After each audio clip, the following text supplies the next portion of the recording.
ठीक है। So what is left join? Left join का डेफिनेशन क्या है? Combination of left or So common records from both the tables plus unmatched records from left table. left table. Yes. Right की definition क्या है कि common records Common plus records of unmatched records from right table. right table. Inner join की definition क्या है? Common records of both tables. Okay. And what about full outer join? Common records plus unmatched record from both tables. Yes. Okay, so now those joins are clear to us. So let's understand one more join, which is nothing but a self join. So self join क्या है? Let's say we have this employee table. Employee का table हमारे पास है, this one. इस table को अगर मैंने देखा तो यहाँ पे एम्प्लॉय का नाम है एंड उस एम्प्लॉय के मैनेजर का नाम यहाँ पे है, मैनेजर का आईडी दिया हुआ है. जैसे फॉर एग्जांपल अंकित. अंकित एक एम्प्लॉय है. अंकित का मैनेजर है जिसका मैनेजर एम्प्लॉय आईडी 4 है. तो अंकित का मैनेजर कौन हुआ? ये रोहित हुआ, राइट? क्योंकि मैनेजर आईडी 4 इसके यहाँ पे मेंशन है. सेम वे सर मोहित. आवाज पूरा कम। क्या हो रहा है?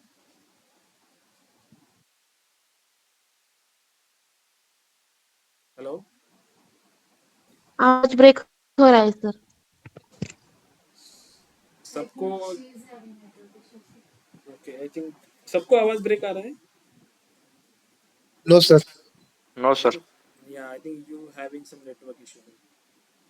ओके, सो यहाँ पे हम क्या देखना चाहते हैं कि अंकित जो है, अंकित का मैनेजर आईडी 4 है. अंकित का जो मैनेजर है उसका आईडी 4 है. क्योंकि जो मैनेजर्स होगा वो एम्प्लॉय आईडी उसको भी होगा. अगर कोई कंपनी है, कंपनी में एक मैनेजर है और उस मैनेजर के अंदर कोई टीम रहती है, तो both managers and teammates both are from same company. तो मैनेजर्स के लिए भी एम्प्लॉय आईडी होगा एंड उस पर्टिकुलर टीममेट्स के लिए भी एम्प्लॉय आईडी होगा. तो हमारे केस में अंकित का मैनेजर है जिसका एम्प्लॉय आईडी 4 है, दैट मीन्स रोहित. तो यहाँ पे मुझे आउटपुट में ऐसे चाहिए कि इसका मैनेजर है रोहित. मोहित जो है, मोहित का मैनेजर है जिसका आईडी 5 है, तो 5 आईडी है मुदित का. तो यहाँ पे मुझे चाहिए मुदित. समझ में आ रहा है? लाइक दैट सभी एम्प्लॉयज के लिए उनके उनके मैनेजर्स का नाम मुझे यहाँ पे चाहिए. ठीक है. This can be done using joins. But जैसे हमने पहले एग्जांपल देखा, लेफ्ट एंड राइट टेबल्स हम कंसिडर कर रहे थे, राइट? अभी हमारे केस में जो इन्फॉर्मेशन है वो एक ही टेबल के अंदर है. मैनेजर्स की इन्फॉर्मेशन भी यहाँ पे है एंड एम्प्लॉय की इन्फॉर्मेशन भी यहाँ पे है. तो जब ऐसा सिनेरियो हो, आप एक ही टेबल को रेफर करते हो और उसी टेबल्स के अंदर आपको ज्वाइंस करने हैं, then it is nothing but a self join. आप टेबल को, सेम टेबल्स को उसके साथ ही ज्वाइंस करते हो. तो लेट्स से मैं इसको कॉपी कर रहा हूँ और एक नए शीट पे लेके जाता हूँ. क्या होते हैं? इससे डिस्कनेक्ट.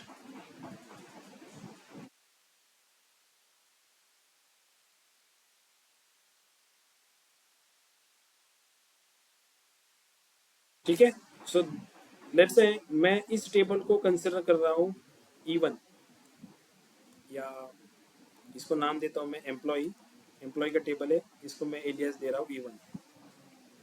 एंड सेम टेबल को मैं यहाँ पे कॉपी कर रहा हूँ, जिसको नाम दे रहा हूँ मैं मैनेजर. इसको नाम दे रहा हूँ E2. सेम टेबल है. तो मैं अभी इस टेबल को लेफ्ट टेबल और इस टेबल को राइट टेबल कंसिडर करके ज्वाइन करना चाहता हूँ. ठीक है. सेम टेबल है, सेम टेबल को मैं एक उसी टेबल को left hand side and same table को राइट हैंड साइड में ज्वाइन कर रहा हूँ on the basis of this manager ID. क्योंकि फाइनल मोटिव क्या है हमारा?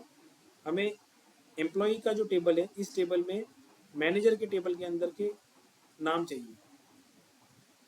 तो ये पॉसिबल कैसे होगा? जब मैनेजर का आईडी इस एम्प्लॉय आईडी से मैच करेगा. ये जो 4 है, ये 4 किससे मैच होगा? इस 4 से मैच होगा. एंड इसके रिगार्डिंग जो नाम है, ये नाम यहाँ पे आएगा. समझ रहे? कंडीशन, ज्वाइंस की कंडीशन हम कैसे डिसाइड कर रहे हैं? कि एम्प्लॉय टेबल का जो फर्स्ट टेबल है E1 उसका manager ID is equal to second table जो है उसका एम्प्लॉय आईडी। इस टेबल को मैं ऐसे कंसिडर कर रहा हूँ कि ये मैनेजर का टेबल है, तो एम्प्लॉय का manager ID is equal to manager का एम्प्लॉय आईडी। जब इन दोनों को मैच करूंगा then I will get Ankit का जो मैनेजर है उसका नाम जो रोहित है वो यहाँ पे आएगा। So let's do that. ठीक है, क्वेश्चन है हमारा I want to see every employees manager name. तो select let's say star from employee, इसको मैं नाम दे रहा हूँ E1। इसको अगर रन करता हूँ तो एम्प्लॉय का टेबल दिखेगा, ये एम्प्लॉय का टेबल दिखा मुझे। Now I can join inner join with employee again, same table के साथ मैं इनर ज्वाइन कर रहा हूँ, इसको नाम दे रहा हूँ E2। दो टेबल है, एक ही टेबल है लेकिन उनको मैं कंसिडरेशन कर रहा हूँ कि दो अलग अलग टेबल है, सेम टेबल को सेम टेबल के साथ ज्वाइन कर रहे हैं। सेल्फ ज्वाइन करने के लिए हमारे पास ऐसे कोई सिंटैक्स नहीं है कि सेल्फ ज्वाइन हम लिखते हो। कॉमन ज्वाइन से होता है left join, right join, inner join, लेकिन बस टेबल का नाम सेम है इसलिए इसको सेल्फ ज्वाइन कहा जाता है। आप सेम टेबल को ज्वाइन कर रहे हो उसी टेबल के साथ। तो मैं इनर ज्वाइन कर रहा हूँ। इनर ज्वाइन किस लिए कर रहा हूँ? ऑलवेज थंब रूल कहता है कि आप जब सेम टेबल को रेफर कर रहे हो then always use inner join instead of left और राइट, क्योंकि आप कोई दूसरा टेबल रेफर नहीं कर रहे हो जो आपके रोज को इफेक्ट करेगा। अगर सेम टेबल को यूज कर रहे हो तो कुछ मतलब नहीं बनता, आप लेफ्ट लो या राइट लो, आउटपुट तो सेम ही आने वाला है। इसलिए always use inner join when you doing self join. Inner join मैंने डाला एम्प्लॉय E2, कंडीशन में दूंगा ऑन। एक्सेल में हमने जैसे देखा कंडीशन कैसे रहेगी, E1 का manager ID equal to E2 का एम्प्लॉय आईडी। हमने ये दो ही क्यों लिए? हमें आउटपुट में क्या चाहिए? मैनेजर का नाम चाहिए। मैनेजर का जो आईडी है वो एम्प्लॉय आईडी के लिस्ट में भी है।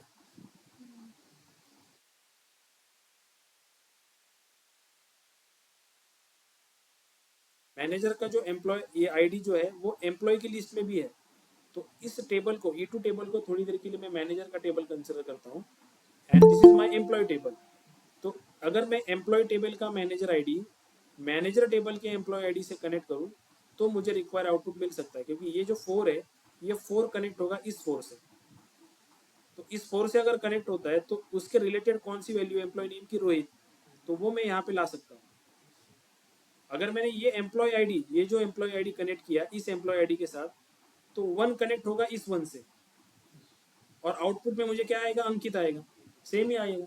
तो वो मुझे नहीं चाहिए। मुझे क्या चाहिए कि ये मैनेजर जो है 4 ये कनेक्ट होना चाहिए इस एम्प्लॉय आईडी से। तो E1 टेबल का manager ID is equal to E2 table का एम्प्लॉय आईडी।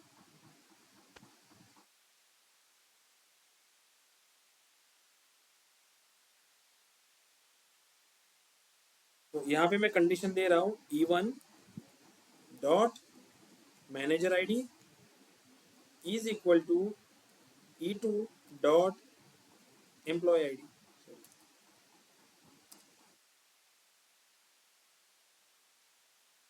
एंड मुझे अभी रोज कितने चाहिए? इंस्टेड ऑफ स्टार मैं ऐसे लिख सकता हूँ कि मुझे एम्प्लॉय टेबल जो है E1 टेबल, उस E1 टेबल के सारे रिकॉर्ड दो E1 डॉट स्टार, एंड जो मैनेजर का टेबल है उसमें से मुझे सिर्फ मैनेजर का नाम दो।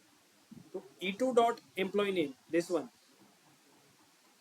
ये जो मैनेजर का टेबल है E2 वाला, इसका जो एम्प्लॉय नेम होगा वो nothing but a manager name. तो मैं इसको एलियास दे सकता हूँ कि E2 डॉट एम्प्लॉय नेम जो है एज मैनेजर नेम। इस ये जो कॉलम बन के आएगा इसको मैं नाम दे दूँ कि तुम इसको मैनेजर का नाम दे दो, मैनेजर नेम इस कॉलम का। इफ आई रन दिस, ठीक, अंकित के सामने कौन आया है? रोहित।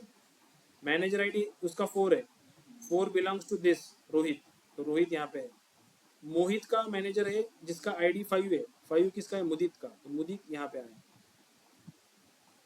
जैसे रैंडम ये 8 नंबर वाला रो आशीष का मैनेजर है जिसका एम्प्लॉय आईडी 2 है, 2 किसका है? मोहित का, तो इसके सामने है मोहित।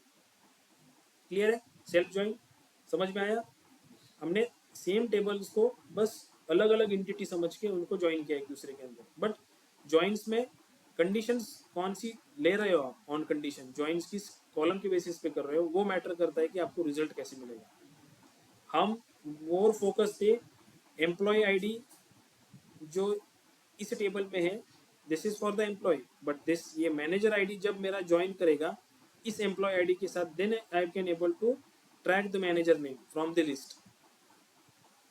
ओके, ये क्लियर है सबको online student? Yes, sir.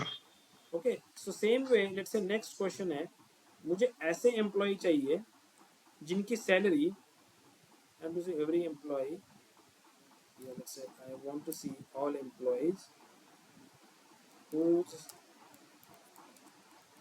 salary is greater than manager की सैलरी।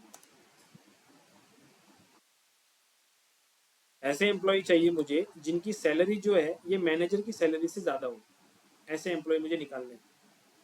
तो अगेन मैं एक्सेल में जाता हूँ, let's say this is my Excel, मेरा ये टेबल फर्स्ट है, this is my second table manager, same table को बस मैंने इसको मैनेजर को कंसिडर किया कि this is my manager table. तो ज्वाइन की कंडीशन जो होगी वो कैसे करनी पड़ेगी हमें, कौन से कॉलम के बेसिस पे ज्वाइन होगा, मुझे क्या फाइंड आउट करना है, एम्प्लॉय का जो ऐसे कितने एम्प्लॉय है जिनकी सैलरी मैनेजर की सैलरी से ज्यादा है। तो इस ये वाले टेबल का एम्प्लॉय टेबल का मैनेजर आईडी कनेक्ट करना पड़ेगा ना इस एम्प्लॉय आईडी के साथ, तभी तो मैनेजर्स का डिटेल मैं फेच कर सकता हूँ। और मैं उस कंडीशन में वेयर क्लॉज लगा सकता हूँ कि where E1 dot salary is greater than E2 dot salary, मतलब एम्प्लॉय की salary is greater than manager salary. लेकिन ज्वाइन किसके बेसिस पे होगा, again this manager ID and this employee ID के बेसिस पे। आप इस एम्प्लॉय आईडी को इस एम्प्लॉय आईडी से मैच करोगे तो सेम ही आउटपुट मिलेगा आपको, सेम टेबल यहाँ पे ऐड हो जाएगा। तो वो मैनेजर का इन्फॉर्मेशन नहीं दे रहा आपका, मैनेजर की इन्फॉर्मेशन कब देगा, जब ये मैनेजर का आईडी आप कनेक्ट करोगे इस एम्प्लॉय आईडी के साथ। ठीक है, सो let's do this.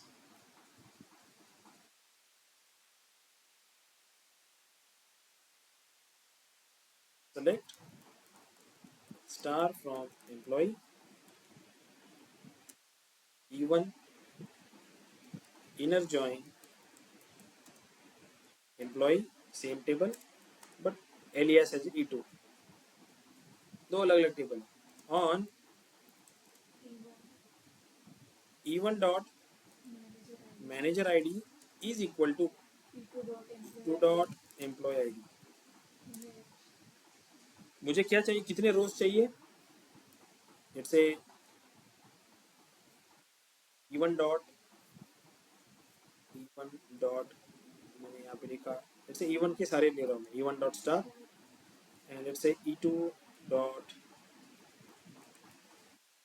let's say salary, this salary belongs to the manager table, so E2 dot salary is nothing but my manager salary।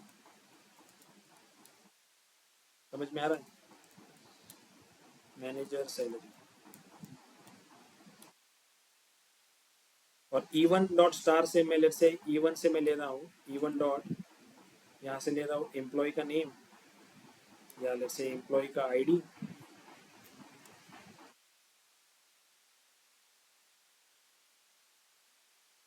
Then ले रहा हूँ मैं E1 डॉट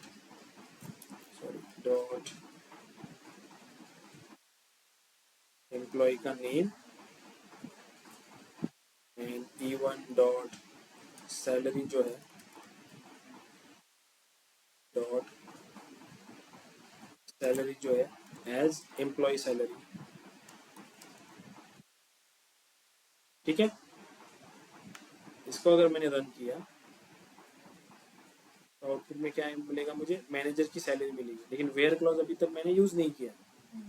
ये देखो employee salary and manager salary, इतना अगर table मेरे पास है तो इसमें से मुझे आइडेंटिफाई करना इजी है कि लेट्स से दिस पर्टिकुलर जो अंकित है इसकी सैलरी 10,000 है, बट उसकी मैनेजर की सैलरी कितनी है 5000 है, तो ये हमारे एक रो में आएगा, ये रिकॉर्ड हमें मिलेगा। Then 15,000 12,000 this is also the one record. Vikas जो है 10,000 5,000 ये भी एक रिकॉर्ड है। रोहित नहीं आएगा, रोहित की सैलरी 5,000 है बट उसकी मैनेजर की सैलरी 15,000 है, तो ये नीचे का रो कुछ नहीं आएगा, राइट।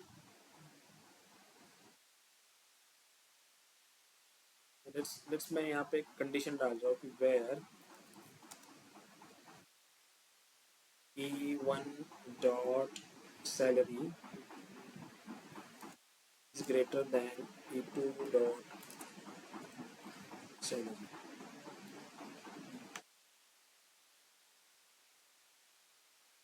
सी ये तीन ऐसे एम्प्लॉय है जिनकी सैलरी मैनेजर से ज्यादा है, अंकित, मोहित एंड विकास। क्लियर है? हमने क्यूरी कैसे लिखी? पहले हमने एम्प्लॉय टेबल्स, दोनों एम्प्लॉय टेबल्स को एक साथ कंपेयर किया, देन आइडेंटिफाई कि हमें किस कॉलम के बेसिस पे दोनों को कनेक्ट करना है। हमने कनेक्शन जो बना रहे हैं, एम्प्लॉय टेबल का जो मैनेजर का आईडी है उससे बना रहे हैं, दूसरा जो मैनेजर का टेबल जो एम्प्लॉय की टेबल है, जो हमने मैनेजर का टेबल कंसिडर किया है उसके एम्प्लॉय आईडी के साथ, क्योंकि मैनेजर का आईडी एम्प्लॉय आईडी के लिस्ट में है, क्योंकि एवरी मैनेजर इज एम्प्लॉय, इसलिए कनेक्शन बना रहे हैं हम। एम्प्लॉय का manager ID is equal to managers का एम्प्लॉय आईडी। ठीक है, सेल्फ ज्वाइन क्लियर है सबको? कैसे यूज करते हैं सेल्फ ज्वाइन? अभी इसके ऊपर जो असाइनमेंट रहेगी, लेट्स से फॉर एग्जांपल जो हमारा एम्प्लॉय का टेबल है ये वाला, अभी आपको क्या कैलकुलेट करना है? आपको ऐसे एम्प्लॉय कैलकुलेट करने हैं जिनका एज जो है मैनेजर की एज से ज्यादा है। ठीक है, this is your homework. Let's say कर पाओगे ना? क्वेश्चन क्या रहेगा? ऐसे एम्प्लॉयज जिनकी एज जो है वो मैनेजर की एज से ज्यादा है, ऐसे एम्प्लॉय मुझे फाइंड आउट करने हैं। ठीक है, so let's understand. Online student ये समझ में आया ना? Joins Yes, sir. Let's understand cross join also. Use नहीं होता है ज्यादातर, ये मोस्टली रिकॉर्ड्स जनरेशन के लिए होता है, बट क्रॉस ज्वाइन जो होता है it is a Cartesian product. Cartesian product मतलब let's say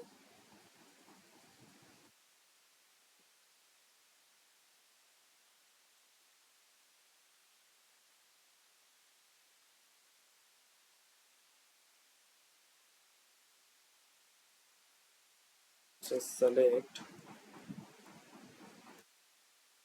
star from employee and select star from department. Those two tables I am having.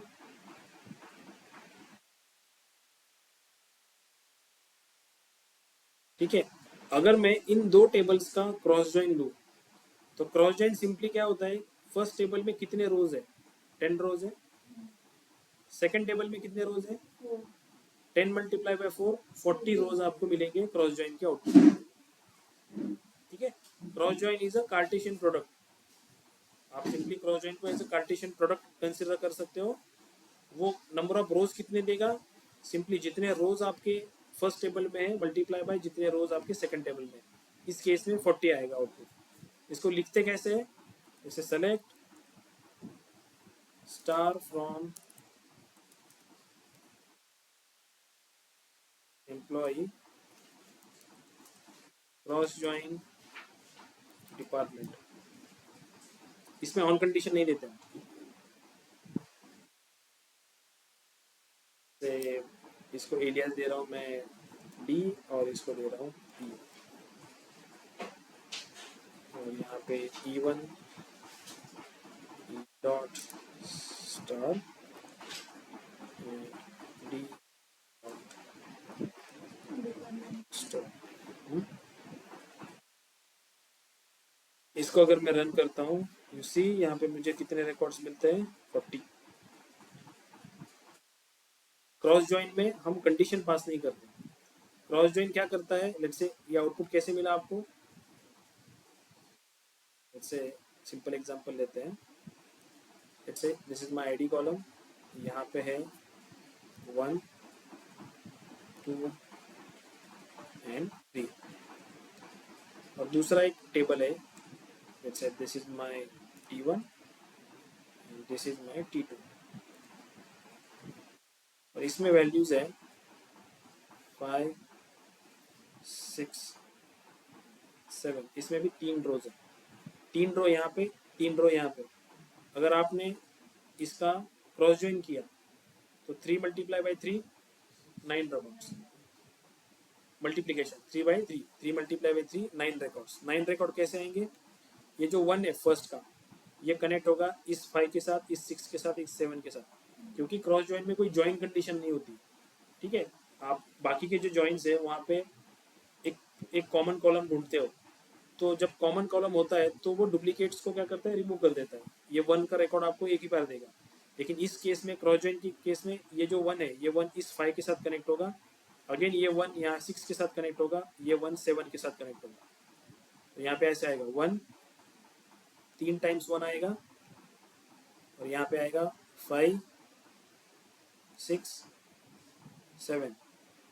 Again ये जो 2 है, ये 2 भी 3 टाइम्स आएगा, यहाँ पे 2 आएगा, यहाँ पे भी 2 आएगा, यहाँ पे 2 आएगा, यहाँ पे अगेन आएगा 5 6 एंड 7। सेम वे 3 के लिए भी वैसे आएगा, 3 3 एंड 3, अगेन यहाँ पे भी 5 6 एंड 7। ये टोटल मिलते हैं अपने को 9 records, count 9। Same way SQL में भी उसने वैसे ही किया है। ये देख रहे हैं 100 100 100 200 200, एक सेट कंप्लीट हुआ, वापस से दूसरे सेट के लिए ऐसे वो अपने को आउटपुट देता है। जैसे कि देखो एम्प्लॉय आईडी 1 to 10 यहाँ पे है, अगेन 1 से स्टार्ट हुए पर 1 से 10 तक, अगेन 1 से 10 तक, 4 कैटेगरीज है वहाँ पे, या 4 डिपार्टमेंट है, तो 4 डिपार्टमेंट के लिए वो उतने 40 रोज आपको मिलेंगे। हर एक रो जो होगा वो वहाँ के डिपार्टमेंट टेबल के सारे रोज को कनेक्ट करेगा। इस हिसाब से आपको 40 रोज मिलते हैं। क्रॉस ज्वाइन मोस्टली यूज करते हैं, जैसे कि आपको डमी डेटा बनाना हो तो डमी डेटा के लिए आप क्रॉस ज्वाइन यूज कर सकते हो। जैसे कि फॉर एग्जांपल मैं टेस्टिंग के लिए कुछ डेटा बना रहा हूँ, अभी फिलहाल मेरे पास ऑर्डर का टेबल है जिसमें 10,000 रोज है, मुझे उसको बढ़ाने हैं और रोज बढ़ाने हैं, तो मैं उसी टेबल को उसके साथ वापस से क्रॉस ज्वाइन कर लूँगा, तो वो जैसे 10,000 मल्टीप्लाई बाय 10,000 इतने रोज उस टेबल में जनरेट हो जाएंगे। तो मतलब डेटा आप बढ़ा सकते हो आपके हिसाब से, ठीक है। क्रॉस ज्वाइन समझ में आया? Okay, let's understand how we backup the table. Normally जब अपन इंडस्ट्री में काम करते हैं तो कभी कभी हमें टेबल्स के बैकअप लेने पड़ते हैं, या आप किसी प्रोडक्शन डेटाबेस पे काम कर रहे हैं तो गलती से आपके इसमें से कुछ गलती हो गई, प्रोडक्शन के डेटाबेस को हार्म हुआ, तो काम करने से पहले आप क्या करते हो, उस टेबल का एक बैकअप टेबल बना के रखते हो। उस बैकअप टेबल को हाथ नहीं लगाते, जो काम करना है उस टेबल पे करते हो। इन केस अगर कुछ गड़बड़ होती है तो आपके पास बैकअप टेबल होता है, उस बैकअप टेबल की वैल्यू अगेन उस वहाँ पे डाल सकते हो उस टेबल में। तो इट इज़ ऑलवेज एडवाइजेबल कि आप बैकअप लेके रखो एंड देन काम करो। तो ये बैकअप कैसे लेते हैं? लेट्स से हमारे पास टेबल है, select star from employ. Let's से ये एम्प्लॉय का टेबल है, इस एम्प्लॉय के टेबल का मुझे बैकअप लेना है।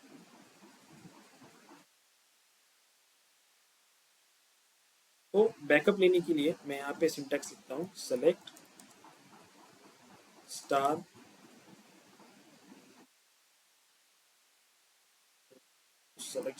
इनटू जैसे एम्प्लॉय बैकअप फ्रॉम एम्प्लॉय। ये देखो, ये जो टेबल है एम्प्लॉय बैकअप, ये मैंने यहाँ पे जिस नाम से मुझे बनाना है टेबल, उस टेबल का नाम दे दिया है यहाँ पे बैकअप टेबल। तो ये क्या करेगा, इसको अगर मैंने रन किया तो 10 days affected, and if I go with object explorer, यहाँ पे मैंने चेक किया डेटाबेस के अंदर tables,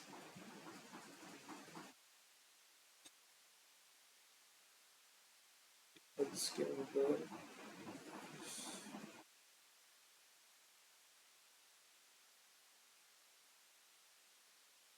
something is folder over there.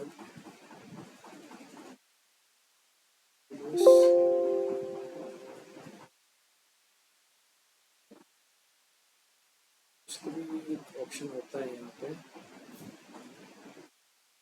जो एक मिनट मैंने कहाँ पे रन किया है मुझे देखने को।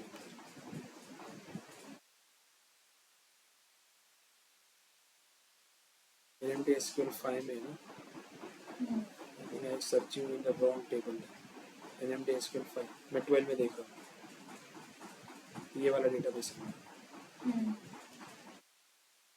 यहाँ पे देखो, ये एम्प्लॉय बैकअप नाम का एक टेबल क्रिएट हुआ। ठीक है, आपका ये टेबल मेन था, आपने क्या किया, इसका एक बैकअप बना लिया है। अगर इस टेबल में कुछ इशू हुआ तो वापस सेम कमांड से आप बैकअप का डेटा इसमें डाल सकते हो कि select star into this employee table from employee backup. अगर मान लो कि इस एम्प्लॉय टेबल में से कुछ डेटा डिलीट हो गया या कुछ करप्ट हो गई फाइल, तो आप इस एम्प्लॉय बैकअप को आप ले सकते हो यूज में उस केस में, क्योंकि आपका डेटा यहाँ पे स्टोर है। कमांड कैसी है, सेलेक्ट स्टार इनटू के बाद आप टेबल का नाम लिखते हो जिसका बैकअप बनाना है, उस बैकअप टेबल का नाम लिखते हो, एंड फ्रॉम कौन से टेबल से लेना है। Select star into employee backup from employee, ये कमांड रन किया हमने। तो उसने क्या किया, एम्प्लॉय टेबल से जितना डेटा है वो डेटा यहाँ पे एम्प्लॉय बैकअप में ट्रांसफर कर दिया। अगर यहाँ पे मैं इवन सर्च भी करूँ कि select star from employee backup, तो यहाँ पे वो क्यूरी भी रन करेगा सेम वे जैसे टेबल अपना, क्योंकि एक टेबल बन गया है, उसका इंडिविजुअल टेबल बना है। ठीक है, कमांड याद रहेगी ये, select star into employee backup from employee. Online student, ये याद रहेगा? Yes, sir.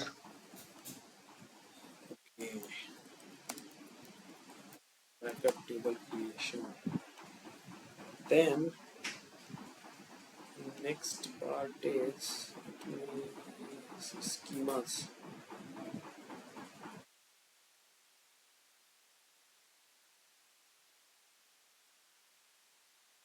Okay, next part is schema. Schema से हमें क्या अंडरस्टैंडिंग होता है, स्कीमा क्या है?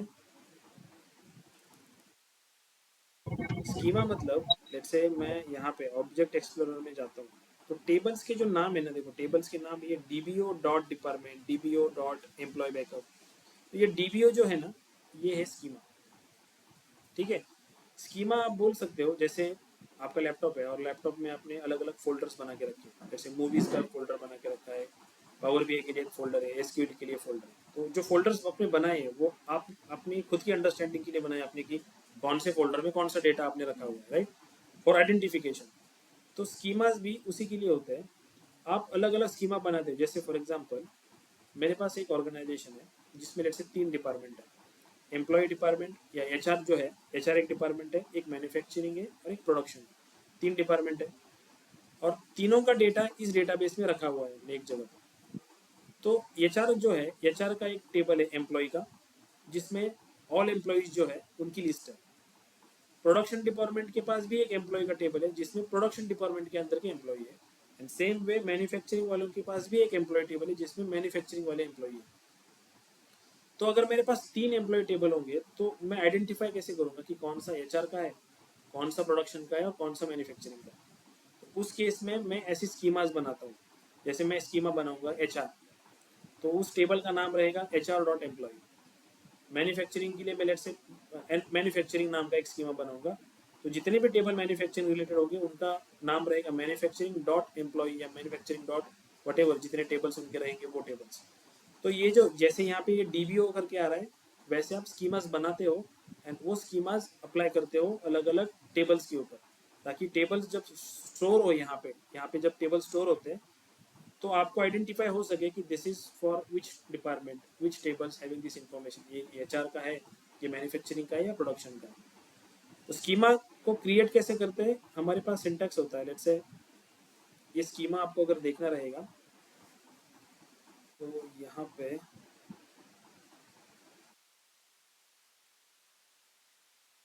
प्रोग्रामेबिलिटी,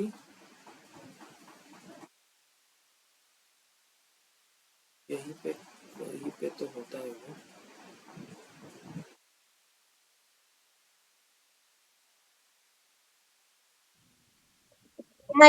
creating design है। और ये in the security we have this schemas. इसको अगर मैं प्लस करता हूँ तो देखो यहाँ पे बाय डिफॉल्ट स्कीमा है ये डीबीओ। डीबीओ का फुल फॉर्म होता है डिफॉल्ट नहीं sorry database object. Database object का शॉर्ट फॉर्म है ये डीबीओ। तो आप यहाँ पे स्कीमास बना सकते हो। जैसे मैं इस स्कीमा पे राइट क्लिक करता हूँ तो न्यू स्कीमा का ऑप्शन आता है। आप यहाँ से स्कीमा बना सकते हो जैसे हमने डेटाबेस को किया था। आइदर वे आप क्रिएट स्कीमा, ये जो कमांड है वो रन कर सकते हो। Both way are fine. तो लेट्स से मैं एक टेबल बना रहा हूँ फॉर एग्जांपल।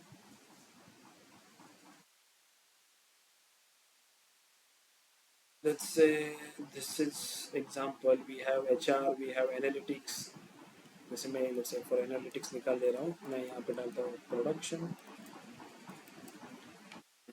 जैसे ऑपरेशन। 3 डिपार्टमेंट है मेरे पास एंड तीनों के लिए मेरे पास एम्प्लॉय का टेबल, अलग अलग टेबल्स।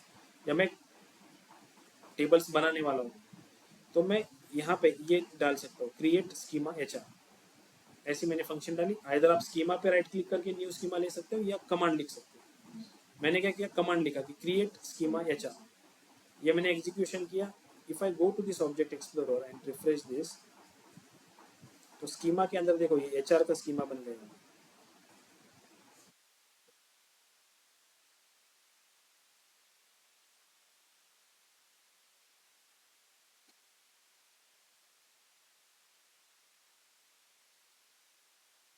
कहाँ तक दिख रहा होगा?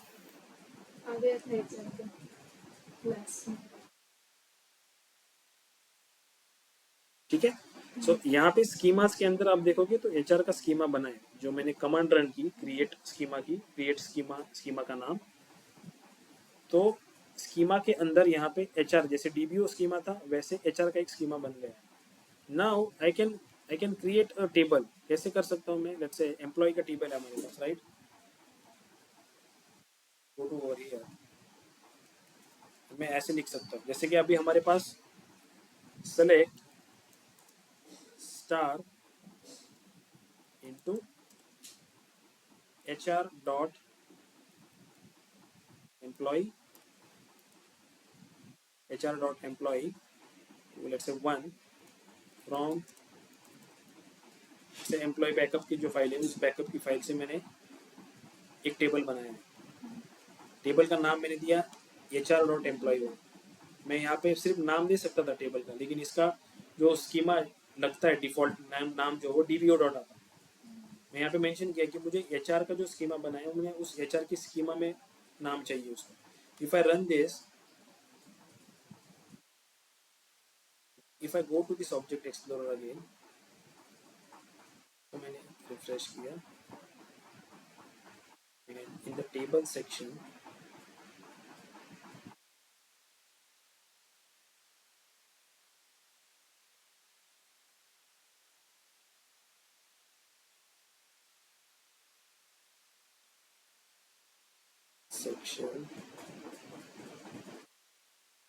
HR dot employee. तो ये आइडेंटिफिकेशन हुआ हमारा कि this table belongs to HR department. वैसे मैं एनालिटिक्स का एक स्कीमा बनाऊंगा, एक प्रोडक्शन का बनाऊंगा एंड जब टेबल को स्टोर करूंगा मैं या उनके बैकअप लूंगा तो मैं इस नाम से वो स्टोर हो जाएंगे। तो आइडेंटिफिकेशन के लिए इजी जाएगा कि कौन से HR है, HR का डेटा कौन सा है, प्रोडक्शन के डिपार्टमेंट का डेटा कौन सा है एंड एनालिटिक्स डिपार्टमेंट का डेटा कौन सा है। ठीक है। स्कीमा के ऊपर क्वेश्चंस पूछते हैं कि स्कीमा क्या है, क्यों यूज किया जाता है स्कीमा। तो क्यों यूज किया जाता है? टेबल्स को सेग्रीगेट करने के लिए, डेटा को सेग्रीगेट करने के लिए, आइडेंटिफिकेशन करने के लिए। आप एग्जांपल बता सकते हो जो हमने अभी डिस्कस किया। Let's say I am having 3 departments, HR department, analytics department and production department. Both all the 3 departments having employee table. So if we want to distribute or segregate data and want to identify the tables as per the department, तो हम schema generate करेंगे and schema के नाम के साथ tables को create करेंगे, ताकि जब टेबल्स को हम देखें तो हमें पता चले कि HR के टेबल कौन से हैं, प्रोडक्शन के कौन से हैं, एनालिटिक्स के कौन से हैं। क्लियर है? स्कीमा समझ में आया सबको?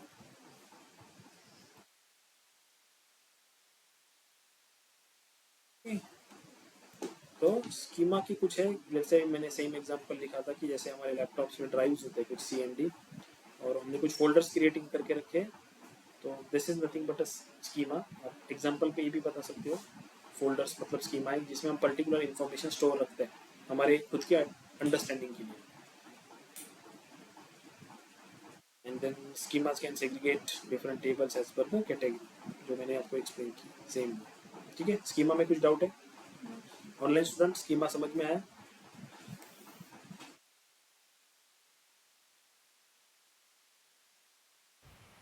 Yes. Okay, so next Yes. topic is, let's understand views. Okay, so let's say view का एक सिंटैक्स आता है हमारे पास। पहले अंडरस्टैंड करते हैं कि व्यू क्या है। तो व्यू एक एनवेलप आप बोल सकते हो, एनवेलप टू स्टोर और वर्चुअल टेबल। मतलब जब आप कोई व्यू बनाते हो, जैसे मेरे पास एम्प्लॉय का टेबल है, डिपार्टमेंट का टेबल है, एंड हमने जो आउटपुट निकाला था कि लास्ट में हमें मैनेजर का नाम भी वहाँ पे हमने ऐड किया था क्यूरी लिख के, इनर जॉइन का क्यूरी। तो ये जो स्क्रिप्ट है, ये स्क्रिप्ट को आप क्या कर सकते हो, ये स्क्रिप्ट आपको एक टेबल जनरेट करके देती है, करेक्ट? तो इस वर्चुअल टेबल को आप स्टोर कर सकते हो व्यू के फॉर्म में। व्यूज एक्चुअली कोई डेटा स्टोर करके नहीं रखते। जैसे कि आपका एम्प्लॉय का टेबल है, वो टेबल के सेक्शन के अंदर है, ऑब्जेक्ट एक्सप्लोरर के अंदर टेबल का सेक्शन है, वहाँ पे है। तो वहाँ पे वो टेबल एग्जिस्ट करता है, उसने कुछ मेमोरी ली हुई है, आपका डेटा जो है उस टेबल में शो करता है आपको कॉलम्स के फॉर्म में। बट व्यूज में क्या होता है, आप बस वो क्यूरी स्टोर करके रखते हो, और जब जब आप वो व्यू रन करते हो तो वो क्यूरी रन होती है ना, आपको आउटपुट देती है। एक्चुअली उस क्यूरी में कोई डेटा नहीं रहता, वो क्यूरी एक्चुअल रन टाइम में रन होती है ना, आपको आउटपुट के फॉर्म में वो टेबल देती है। जैसे टेबल में एक्चुअल डेटा स्टोर होता है, आप जब क्यूरी करते हो डेटा को, select star from let's say orders, तो ऑर्डर्स का जो टेबल है, उस ऑर्डर के टेबल में डेटा ऑलरेडी वहाँ पे स्टोर है, टेबल वहाँ पे बना हुआ है, आप उस डेटा से एक्सट्रैक्ट करते हो। बट व्यू क्या है, व्यू बस एक क्यूरी है, वो क्यूरी जब आप व्यू को रन करते हो तो वो क्यूरी रन होती है ना, आपको आउटपुट देती है। तो व्यू कोई डेटा स्टोर करके नहीं रख सकता, व्यू को हम अपडेट नहीं कर सकते। व्यू एक बार बन गया तो बस बस उस व्यू को आप यूज कर सकते हो, उसको अपडेट नहीं कर सकते। अगर अपडेट करना रहेगा तो आपको वो व्यू डिलीट करना पड़ेगा, नया व्यू बनाना पड़ेगा अगर कोई अपडेशन आपको चाहिए तो। ठीक है, तो लेट्स क्रिएट व्यूज। जैसे मैं यहाँ पे दोनों टेबल्स को फेच कर रहा हूँ, select star from employee where जैसे let's say manager ID equal to 2। ये सिंपल मैंने एक रन किया, मुझे ये 4 रिकॉर्ड्स दे रहा है ये आउटपुट में, लेकिन ये कहीं पे स्टोर नहीं हुआ। जब आपने ये क्यूरी रन किया तब आपको ये आउटपुट दिखा। So I can say this is a virtual table. तो इस आउटपुट को अगर मुझे स्टोर करके रखना है तो बार बार ये क्यूरी लिखने से अच्छा मैं इस क्यूरी को व्यू के फॉर्म में स्टोर करूंगा, and whenever I required I call this Q, let's say कि सेलेक्ट स्टार फ्रॉम, जैसे मैं टेबल का नाम लिख रहा हूँ तो select star from let's say this particular view, तो मुझे ये क्यूरी का आउटपुट देगा। तो इसको लिखने के लिए यहाँ पे हम लिखते हैं पहले क्रिएट व्यू, व्यू का नाम let's say employee VW, employee view as this statement.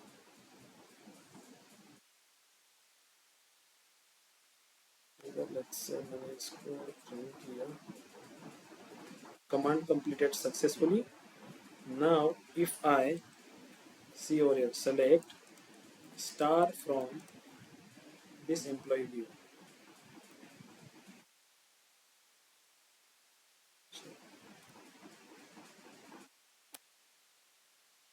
select star from, इस व्यू का नाम आपको देना है यहाँ पे एम्प्लॉय VW।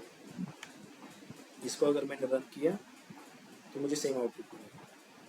ये क्यूरी मुझे बार बार लिखने की जरूरत नहीं, मैंने बस इस रिजल्ट को, इस वर्चुअल टेबल को स्टोर करके रखा है क्यूरी के फॉर्म में, और जब भी मुझे चाहिए तो मैं उसको कॉल कर सकता हूँ। ओके, तो ये स्टोर कहाँ पे हुई? ये स्टोर यहाँ पे हुई। देखो टेबल्स के नीचे व्यूज है, यहाँ पे ये टेबल्स का ऑप्शन है अपने जिसमें टेबल्स आते हैं, व्यूज यहाँ पे आएंगे। इसको लेट से मैं रिफ्रेश कर रहा हूँ, देखो यहाँ पे एक dbo.employee.vw एक व्यू क्रिएट हुआ जो हमने क्रिएट किया। वो टेबल में स्टोर नहीं हुआ, वो व्यूज के अंदर स्टोर हुआ है।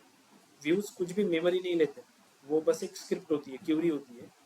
जब भी आप उस व्यू को कॉल करते हो, select star from that particular view, तो वो जो क्यूरी है उस व्यू में स्टोर, वो रन होती है एंड आपको आउटपुट देती है।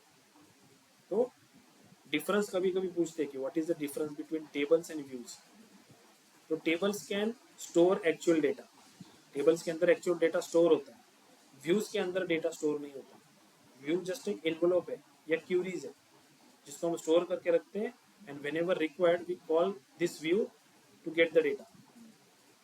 ठीक है, जैसे हमने एम्प्लॉय VW व्यू का एक क्रिएट किया, व्हेनेवर मुझे अभी इस व्यू की जरूरत पड़ेगी या ये क्यूरी लिखनी पड़ेगी, तो मैं क्यूरी नहीं लिखूंगा, इस व्यू को यूज कर लूंगा। Okay,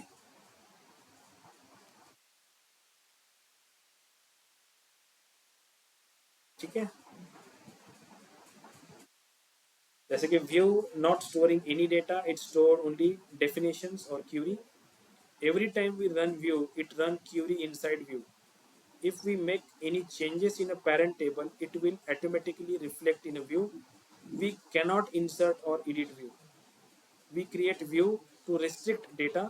Example, we want to run query every time, then we can store this query in the form of view and call this view again and again if we wanted to run the same query. ठीक है, इसका क्या मतलब हुआ कि अगर आपने, जैसे कि मैंने एम्प्लॉय टेबल से व्यू बनाया हुआ, अभी एम्प्लॉय टेबल में लेट से 10 रिकॉर्ड, मैंने कुछ एक रिकॉर्ड एम्प्लॉय की टेबल में ऐड कर दिया जिसका मैनेजर आईडी 2 था। इसका मतलब व्यू में हमने जो क्यूरी लिखी थी कि मैनेजर आईडी 2 जिनका है उतने एम्प्लॉय मुझे दो। तो जब आपका पेरेंट टेबल जिसको यूज करके आपने व्यू बनाया है उसमें अगर कोई चेंजेस होते हैं तो उस व्यू में वो ऑटोमेटिकली चेंजेस दिखाई देते हैं आपको, क्योंकि वो वापस से स्क्रिप्ट रन कर रहा है ना कि सेलेक्ट स्टार फ्रॉम और एम्प्लॉय टेबल। तो अगर एम्प्लॉय टेबल अपडेट हुआ है तो आपको ऑलवेज अपडेटेड डेटा ही दिखेगा व्यूज में, क्योंकि वो पेरेंट टेबल जो है उसका वो अपडेट हुआ है, तो व्यूज भी अपडेट होता है।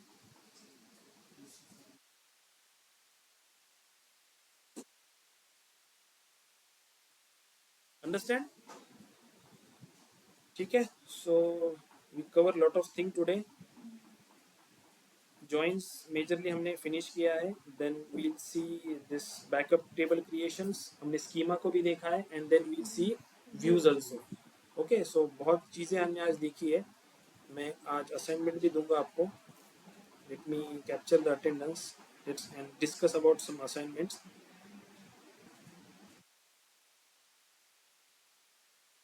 ऑनलाइन स्टूडेंट कुछ डाउट है?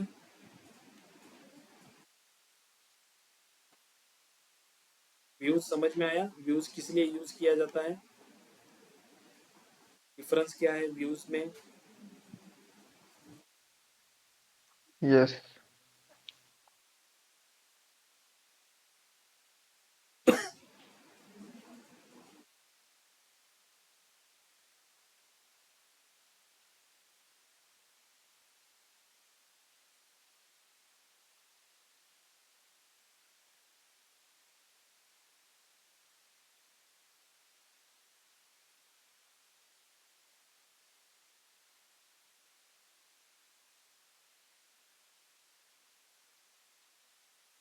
असाइनमेंट कंप्लीट हुई ना सब लोगों के लिए? नहीं हुई।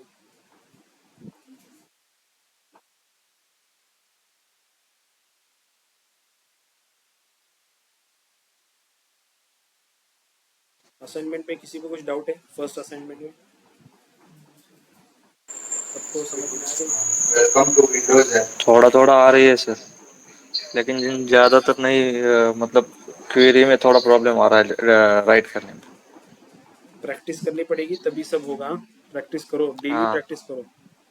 हाँ वही कर रहे हैं। Okay, so let me see the assignment. मैं रिकॉर्डिंग बंद कर रहा हूँ।